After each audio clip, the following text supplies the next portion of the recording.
It's time for the latest from Germany's domestic football league, the Bundesliga. And for that, we are joined by DW Sports Correspondent Kres Harrington from our partner station, Deutsche Welle in Berlin. Kres, I hope all is well. Now, Germany kicked off the Nations League against Spain. That one ended in a draw. And a few days later, they played Switzerland and pretty much the same results. The same thing happened. What were your reactions to that? Yeah, I was a bit disappointed. I definitely was not impressed. The same results. Yeah, kind of the same recipe that Yogi Love came to the pitch with. The team looked like they lacked a bit of intensity, creativity.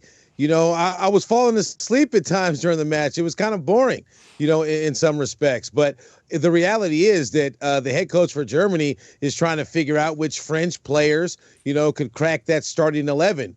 A core players from Bayern, of course, Manuel Neuer, Kimmich, Gnabry, Goretzka were missing in action, so that goes to show that they are needed to bring that extra oomph to the German side. It was nice for Timo Werner to score, in his hometown versus Spain, but obviously to give up that goal in extra time is not good. In Switzerland, Ilkay Gundogan came through and looked good. I think the big highlight, all of it, is the unknown players. We got to see Robin Gosens. Robin Gosens is a player who's never played in the Bundesliga. Yogi Love, is preferential towards players that have played in the Bundesliga so he can see them.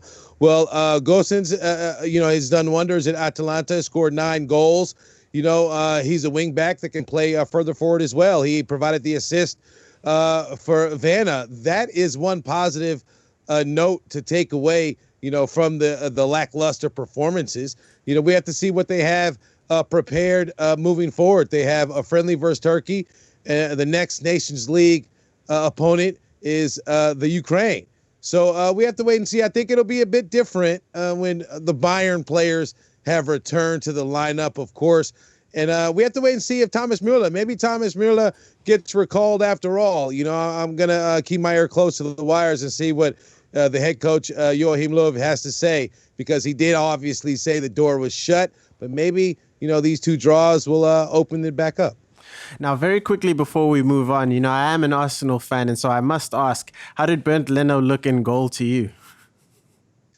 Yeah, he didn't look bad. He didn't look bad. I think it's just few and far. There's such a gap between, Manuel Neuer and the others. I think Kevin Trapp, Germany's a goalkeeping factory. That's one thing. He is a quality goalkeeper, but I do think, there's a difference to that team, with Manuel Neuer being between the posts. Now, the future obviously could belong to Bernd Leno. He is a solid goalkeeper, and he likes, to come out and kind of command the defense as well, similar to Manuel Neuer in a lot of respects. So time will tell, but he's definitely not the number one, but it's good to see that Germany does have quality nonetheless. Now, keeping with the national team and Bayern Munich, we finally got to see Leroy Sane in action. What did you make of that? Well, it's good to see his pace looks the same. It looks like he hasn't missed a step. Of course, there were signs of rust, here and there. Some of his passes were misplaced. He lost the ball a few times, but he is known for his gazelle-like speed. He's ghostly off the ball. He has a killer instinct. I think it's a matter of time before he does come back to that top form that we're accustomed seeing him at. But we have to wait and see if he cracks Bayern's depth, the starting 11 there. That's going to be very tough, to get him back into top form. You need minutes on the pitch, and it's good that he got those. But, he has a long road ahead of him in terms of proving himself to be worthy of a starting 11 or getting a lot of time at Bayern. And I think that'll definitely translate to getting more time and improving his form for Joachim Löw in Germany. Now, elsewhere, RB Leipzig got some great news. Some 8,500 fans will be allowed to attend their home games. We've touched on this before, but what's the league saying lately? Well, there definitely is not a universal happy face on every team's representative, the brass, because it's an unfair situation. RB Leipzig, they have 8,500 fans. Union Berlin, they have 5,000 fans. Well, there are some rules. There will be no away fans allowed. No alcohol served at the games either. I'm sure that'll disappoint some fans here and there. But, the other teams that are left in the dark, for one, it gives an unfair advantage, obviously, every time a team is playing in front of a home crowd because there will be no away crowd. If you've ever listened, I'm sure you're listening to the pitches in the action that we watched so far. You can hear the talking back and forth. Well, now, it will be drowned out, by a lopsided fan base.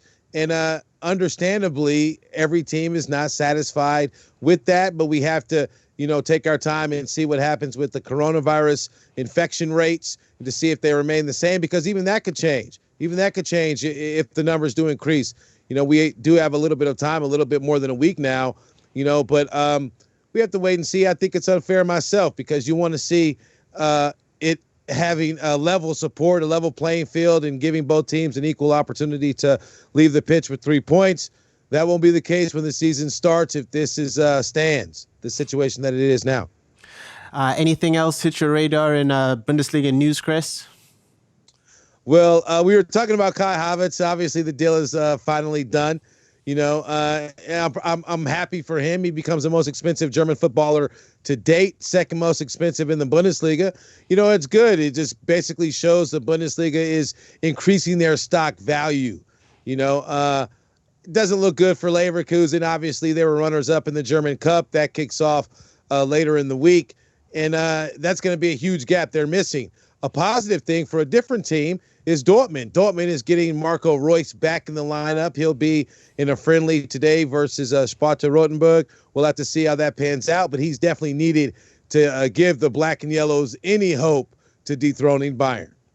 Well, thank you very much for the Bundesliga update. DW Sports Correspondent Kres Harrington from our partner station Deutsche Welle in Berlin, Germany. Have a great day, Kres. You as well.